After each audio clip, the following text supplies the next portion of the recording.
Janet moved silently through the sleek office, pushing her cleaning cart with careful precision. The hum of computers and quiet chatter of early arriving staff filled the space. But she was absorbed in her work, wiping glass walls, polishing tables, straightening chairs. Every movement was deliberate, practiced, a dance perfected over months of being unseen. Raising her young son alone had taught her how to stay alert, how to move through life unnoticed, yet effective. Mistakes weren't an option. Attention could be dangerous. Every so often, she glimpsed Adrian Locke.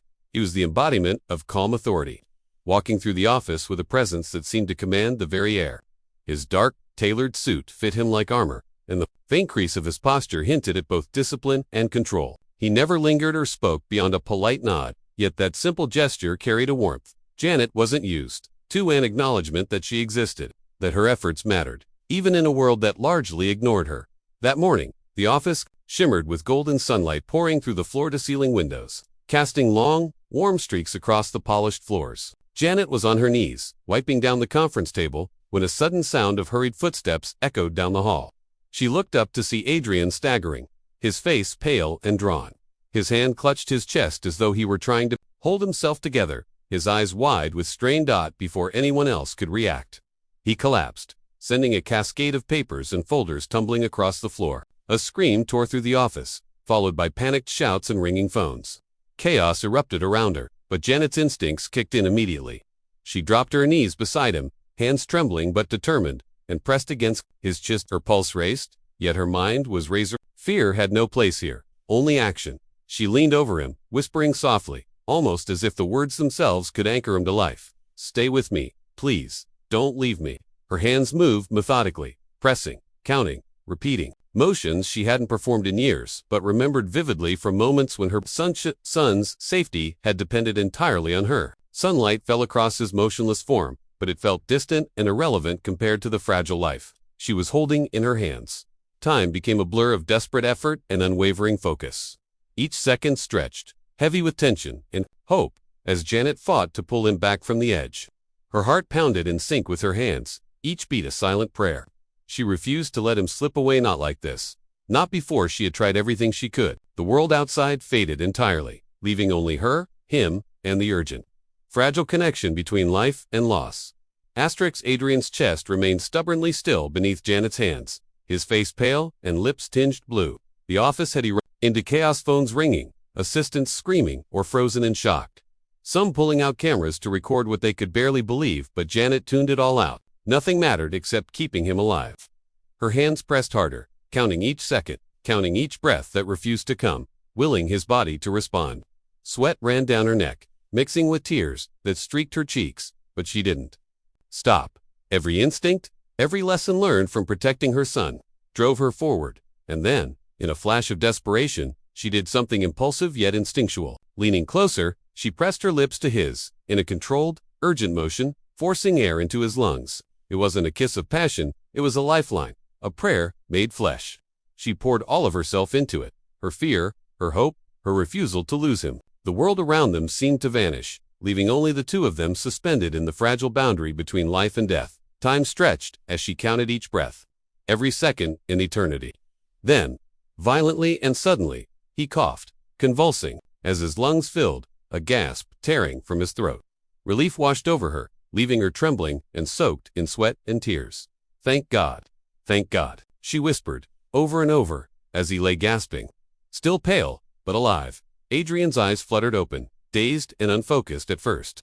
Then, they fixed on her, wide and searching, and in that instant, the rest of the office, the chaos, the shouts, the phones recording faded into nothing. He saw her, the young woman who had thrown herself into the impossible. Her face streaked with tears, her hands shaking, her expression a mixture of fear and fierce determination.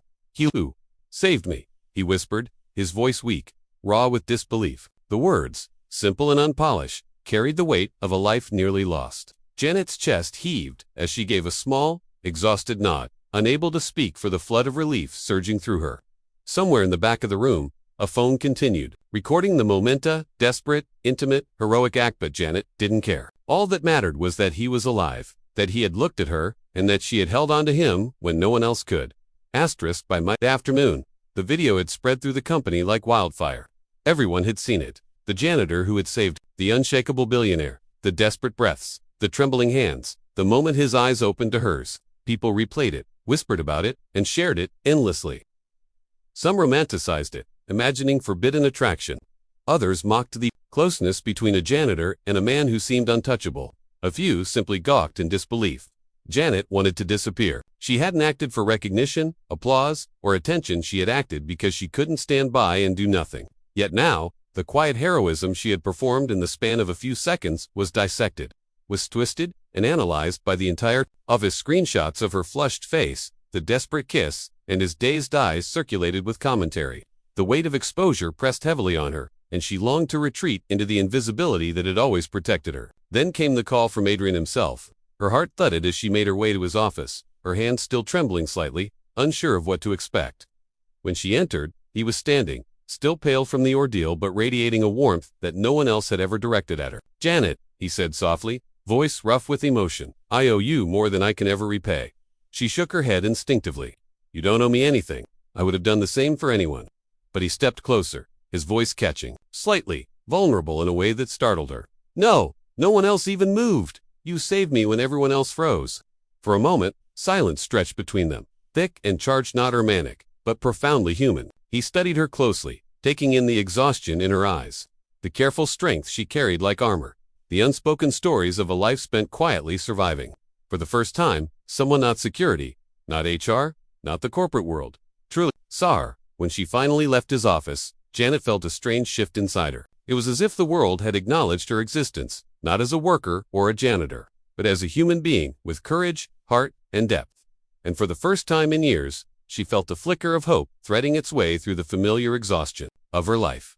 Over the next few days, Adrian found subtle, unforced ways to be near Janet. He didn't summon her for work-related tasks or create awkward obligations. He simply appeared, quietly, gently, as if drawn to her presence without knowing why. Sometimes it was a brief visit during her break, handing her a cup of warm tea or asking how her day was going. Janet tried to maintain her professional distance, keeping the invisible walls she had perfected around herself, but each encounter chipped away at them. There was a softness in his gaze, a patience in his voice, that made her heart ache and flutter in ways she hadn't expected. One afternoon, he suggested she meet him on the rooftop garden, a hidden oasis above the city where sunlight spilled across benches and flowers swayed in the breeze. Janet hesitated, unsure if this closeness was appropriate, uncertain if she wanted to step into this delicate, unfamiliar intimacy. But the sincerity in his eyes, the quiet trust in his tone, compelled her to follow. She stood near the railing, fingers brushing the cool metal, while he approached, his expression unreadable yet attentive. "You saved me," he said quietly, his voice calm but carrying a weight that resonated deeper than simple gratitude. "But you also changed something in me." Janet swallowed hard, her throat tight. "I didn't mean to cause trouble," she admitted, unsure of what to say. "You didn't?" he said softly, stepping closer. "You made me realize I've been working myself to exhaustion. I have everything I could ever want, money, power, respect, but I've been missing something real, something human." Her breath caught, and her heart raced. She hadn't expected this. She didn't want to be someone's escape or someone's charity. And yet, the vulnerability in his eyes and the gentle sincerity in his words disarmed her completely. He reached out, brushing a stray lock of hair from her face with the gentlest touch. "If I'm crossing a line," he whispered, "tell me." Janet didn't step back. Instead, her voice emerged barely above a whisper. "I'm just scared." "So am I," he admitted, his voice trembling slightly, honest and unguarded. The wind stirred through the garden, carrying the scent of flowers and the distant city below. And in that quiet, suspended moment, both of them felt a fragile connection, forming a delicate bridge between two worlds that rarely intersected, yet now seemed irreversibly drawn together. A week later, Adrian showed up at Janet's modest apartment, carrying a carefully wrapped takeout container and a nervous smile. Janet froze for a moment, caught off guard by his presence in her private world, but the warmth in his eyes and the ease in his demeanor melted her initial hesitation. This wasn't the imposing billionaire from the office. This was a man who seemed to want nothing more than to be here, in her life, on her terms. Before any tension could settle, her young son, Liam, ran forward, his small arms wrapping around Adrian's leg with innocent curiosity. "Are you the man my mom saved?" he asked, wide-eyed and earnest. Adrian knelt to meet him, his hands resting gently on Liam's shoulders, his smile soft and genuine. "Yes," he said warmly. "And I think she saved my life, in more ways than one." The room quickly filled with laughter as they unpacked the food together, sharing casual conversation, teasing, and the warmth of a simple, intimate, family moment. For the first time in years, Janet felt the heavy weight of isolation lift. In that apartment, amid the clatter of dishes and Liam's playful chatter, she experienced a sense of belonging she hadn't felt in a long time. A home, not just a space. Adrian didn't treat her as a hero or a charity case. He treated her as an equal, someone he genuinely wanted to know and build a life with. He asked questions about her day, laughed at Liam's jokes, and shared stories of his own with a humility she hadn't expected. Later, as she walked him to the door, the soft glow of city lights spilling through the windows behind them, Adrian paused. His gaze lingered on her, searching, hesitant, and full of unspoken emotion. "Can I?" he asked softly, leaving the question unfinished. A delicate thread of vulnerability stretched between them. Janet stepped closer, her heartbeat echoing in her chest. Not with fear this time, but with hope and anticipation. When their lips met, it was no longer a kiss of survival or desperation. It was tender, deliberate, and filled with possibility. It was a beginning. From that moment forward, everything truly changed, not because she had kissed a billionaire, but because he finally saw her, recognized her, and chose her wholly, without hesitation, for the first time in a life that had always overlooked her courage and heart.